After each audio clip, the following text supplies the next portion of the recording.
এখনো কি তোমার আশা পূরণ হয় নাই? এখনো কি তওবা করা যায় না? যদি বলো না আশা পূরণ হয় নাই, তো আমাকে বলো আর কতদিন পার্কে গেলে তোমার আশা পূরণ হবে? আর কতদিন দাড়ি কাটলে নামাজ ছাড়লে আশা পূরণ হবে? আর কত রাত মোবাইলে গুনাহ করলে আশা পূরণ হবে? এবং এটাও বলো তোমার হায়াতের আর বাকি আছে কতদিন? আজকে তুমি এখানে বয়ান শুনতেছো, আগামী কাল যদি ঘুমের মধ্যে আজরাইল এসে হাজির হয়ে যায়, মা ডাকবে 10টায়, বাবা ওঠ, আর কত ঘুমাবি? ডাকের কোনো আওয়াজ নাই। হঠাৎ মা ভেতরে আসিয়া শরীরটার উপর একটু টাচ করে দেখবে, আমার বাবা সন্তানের শরীর পুরো শক্ত বরফের মতো ঠান্ডা। মা একটা চিৎকার মেরে বলবে, আয় তোরা কে আছো? আমার বাবা আর জিন্দা নাই, আমার আম্মু বলার মতো আর কেউ নাই। বাবাও কান্না করবে আর বলবে, ইমাম সাহেব আমার ছেলেটা মরে গেছে, জানাজা না দিয়া কোথাও যাবেন না।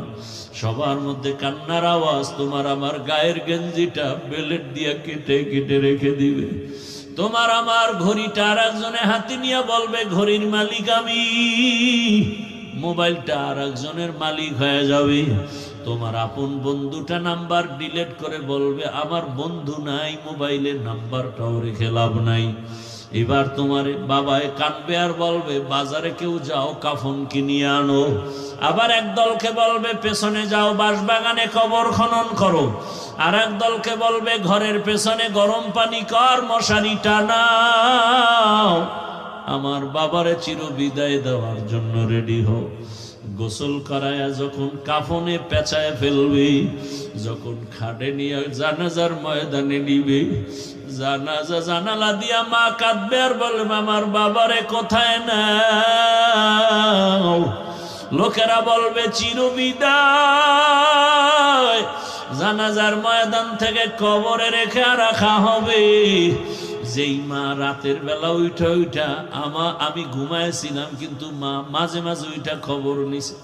রাতের ঘুমের মধ্যে মা আইসা দেখে আমি মশারি টানাই নাই, মশায় কামড় দিতেছে। আমার ঘুমের মধ্যে আমার মা গোপনে মশারি টানাই দিছে। হঠাৎ বিদ্যুৎ চলে গেছে, ফ্যান চলে না, এসি চলে না। মা আইসা পাখা দিয়া গোপনে আমারে বাতাস করছে। ওই মা কাঁদবে আর বলবে, আমার বাবারে আর একবার চেহারাটা দেখাও।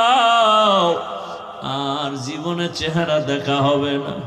ও আমার যুবক বাবারা, পায়ে হাত রেখে বলি, তওবা করো। আর মা বাবারে কাঁদাইও না, কষ্ট দিও না।